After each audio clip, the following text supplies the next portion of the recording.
As we begin Perek Sheni, the second chapter in the Rambam's Hilchos Tefillin, the laws of Tefillin, the Sefer of the Book of Love, which now we begin the discussion, the first of the three of Stam, Sefer, Torah, and Tefillin Mezuzah. We discussed the halachas of writing the parashas of the Tefillin. As Rambam begins halacha regarding the parashas. Ketzad Kaisenes Tefillin Shel Reish. How do you write the Tefillin of the head?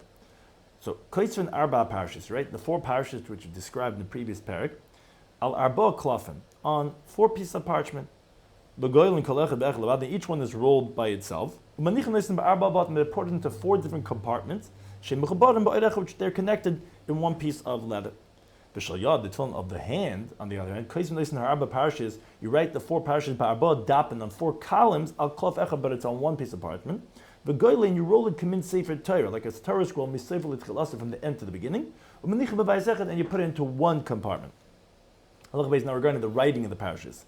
But one has to be careful by the parashas, because if you made the closed parasha, which is a parasha that begins either in the middle of a line or the end of a line, you made instead a pesucha, an open parasha, chapter, which is that starts in the beginning of the line, which this is explained in greater detail in the 8th parak. You made the open one closed. Either way, psalm that would have validated. Now, the first 3 parashas are all open, which is, as we described, that it starts in the beginning of the line. The last parasha of Mishneh, that's the Tumah, that's the parasha that begins at the end of the line. Halacha Gimel, regarding writing what's called mali or writing chaser. Now, you have to be careful with what's full and what's lacking. Until all 4 parashas are written, like they're written in a inspected Sefer Torah. Because if you write the lacking, meaning which is missing a vav or a yud, if you write it in male, for example, let's say instead of writing yivayacha, which it's supposed to be yud vez aleph endochav, and that's chaser. Instead, you write it male with a yud vez yud aleph endochav, the second yud. Well, pass out invalidate until you erase the extra letter or yud over there. Now, on the other hand, if you write what's supposed to have full, meaning totally spelled out with its enunciation with a vav or a yud, and you write it chaser missing, well, that's possible to be invalid because there's no way to remedy that because you wrote it missing. You can't now add in a letter. There's no room for that. Now the Rambam goes through in detail that in the specific spelling out, what are the ones that are considered deficient, what are the ones that are considered complete, that are supposed to be written in these 4 parashas. Halacha Dal. So parasha Rishon, we're on the first of the 4 parashas. Kadosh li kol b'char, the words Hashem says, sanctify for me every firstborn, is mali, is complete, meaning it can be spelled beis chaf reish, with just the nukuda being on top of the chaf as b'char, but it can be spelled with a chaylim, with a vav, which is telling you it's mali. You don't need the vav, but at spelling it explicitly with a letter of vav. So that's mali, it should be with a vav. Zachayr is mali, has a vav. B'chayzik is chaser, it's missing. You don't have a ches, then the vav zayin kov. It's just you have the little dot on the top that's nekudas, but it's not written like that. That's chaser, that's lacking. Hoitzi is mali, is complete. You have the vav, you have the yud. Yitzim is chaser vav. So although you have the yud at the end, but you're missing a vav, you don't spell yud vav tzadi. So to Yivayacha is mole is complete. You have all the yuds. Ba'moidi is chaser, that's missing. You don't have after the mem a vav. Vayivusi is mole. You have the vav there after the vase. Lavaisecha is chaser vav, is missing a vav after the vase. Havoida is chaser. You don't have a vav after the vase. Matzos is chaser, is lacking. You don't have a vav after the tzadi. Hashvi'i is mole, is complete. You have the yud after the vase. Matzos is mole. You have a vav there after the tzadi.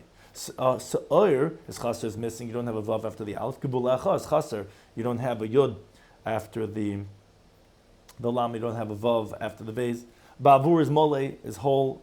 La'is is mole, is whole. You have a vav there. Zikarin is mole. You have the vav there after the reish. Einecha is mole. You have both yuds. Toiras is mole. You have a vav after the tav. Haitziacha is chaser yud, is missing a yud there after the tzadi. Hachuka is chaser, is missing a vav after the ches. L'mayada is mole, is complete. You have a vav after the mem. That's in the first parasha. Halacha hey. Parasha Shni, the second parasha, lo yikaviyacha is chasa yud. The word yiviyacha, you don't have a yud after the vase. V'laveisecha is chas a vav, is missing a vav. You don't have a vav after the vase. Chamor is chaser, is missing. You don't have a vav after the mem. B'chayr, the word firstborn, is moli, is whole, meaning you have a vav after the chaf. B'chayzik is chaser, is missing. You don't have a vav after the ches. Haitzi anu is moli. You have a yud after the tzadi. You have a vav after the hey. V'yareg is chaser. You don't have a vav after the reish. B'chayr is moli. You have a vav there. B'chayr is chaser. You don't have a vav there. V'ad b'chayr is moli. You do have a vav there after the chaf. Zeveach is chas a vav, missing a vav after the zayin. V'chol b'char is moli. You have a vav there after the chaf. Lo'is is moli, is whole. You have a vav after the aleph. Yodcha is kasa behei. Although generally it's yud daled and the chaf, you have a hey there at the end. U'leteitafais is chas a vav achrein. You don't have a vav after the last after the fei.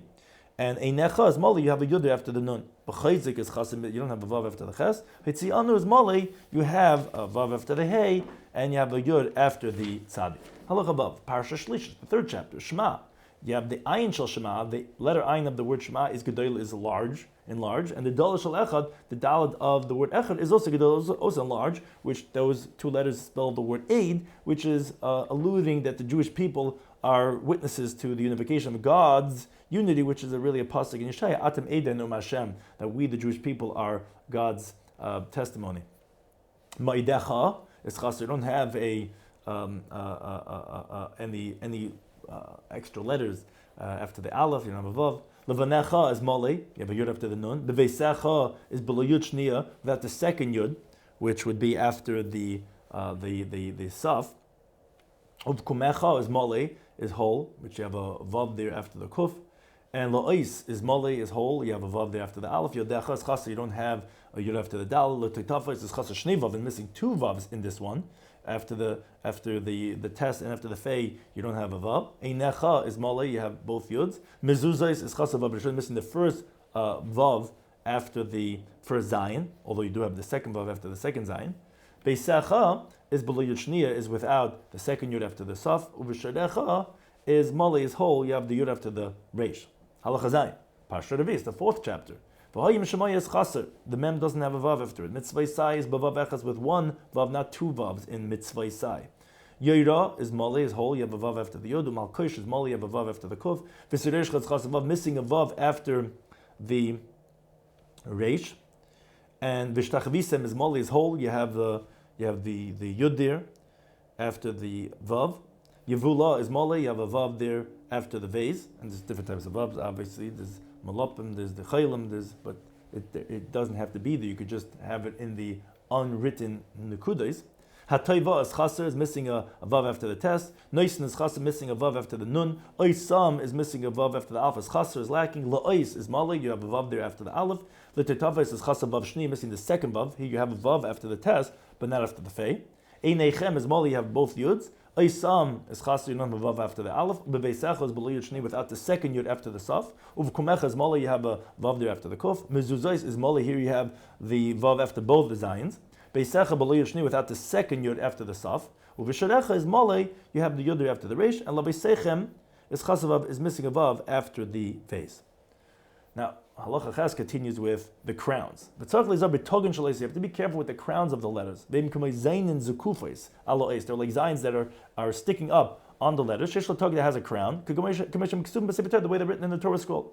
Now, these are the letters that are crowned in these four parashas of the Tefillin. Halacha tes. Parsha Rishayna. The first parasha, there's only one letter, and that's the mem stuma, the closed mem, what we call the end of mem, shel miyam mim. That last mem, Allah Shalish Zainin, has two zayins on it. That's the only one in the first parasha. Parasha Shnei, the second parasha, is Yesh L'Chamesh Eisis. There's 5 letters. Chalach men hey, each one of them is a hey. Kol hey mechamishtan, and every one of these 5 heys have arba zayin, have 4 zayins. And they are the hey shel unasan na. That hey, the last hey has those 4 crowns. The hey rishona be'achrona shel hiksha. The word hiksha has a hey in the beginning, hey in the end. Each one of those heys, and the hey shel vayaharag, and the hey shel yodcha. The last hey. Those are the 5 heys that have 4 crowns. Parsha Shlish, the third chapter. Parsha Shema. Yes, b'chamesh eisis. There's 5 letters. And the koif shel udkumecha. That kuf has crowns. Yeshla Sholizhin has 3 zayins. Then you have a kuf shel ukshartam. Yeshla Sholizhin also has 3 crowns. You have the test, pei shelo teitafis. The real teitafis, they're in the third chapter, the test in the pei, I'll call Eis Mishlashin, every one of these three letters, Arbazain has 4 crowns. That's for the third parsha. And Parsha Rabbi is the fourth parsha. Yesh B'chamash is 5 letters. You have the pei shel ba'safta, yesh shelo sholosh, and there's 3 zayins on that fei. You have the tav shel ba'safta. You have the tav of ba'safta that has yesh shelo zayin achas, has 1 zayin. The test pei shel teitafis, akalachas l'shosh, every one of those 3 letters, Arbazain has 4 zayins. So Kol Oisam Yogas comes at all the letters that are crowned in sum total of Sheish Esrei is 16. Now, if you did not make the crowns, or you added on or diminished, that would not invalidate the tefillin. Halachid regarding checking out the tefillin, inspecting them. If someone purchases a tefillin from someone that's not a professional, you have to check them out to make sure that they're appropriately written. Now, let's say he bought 100 boxes of tefillin, which is really the tefillin just missing the straps, is called ketzitzes. So beit min shalosh ketzitzes, you have to inspect 3 of the tefillins to check out the parashas inside. Either 2 tefillin shal reish and 1 of the shal yad, or 2 of the hand and 1 of the head, meaning you have to check 3, which makes a chazaka, but it has to be from the combination of tefillin shal and tefillin shal reish.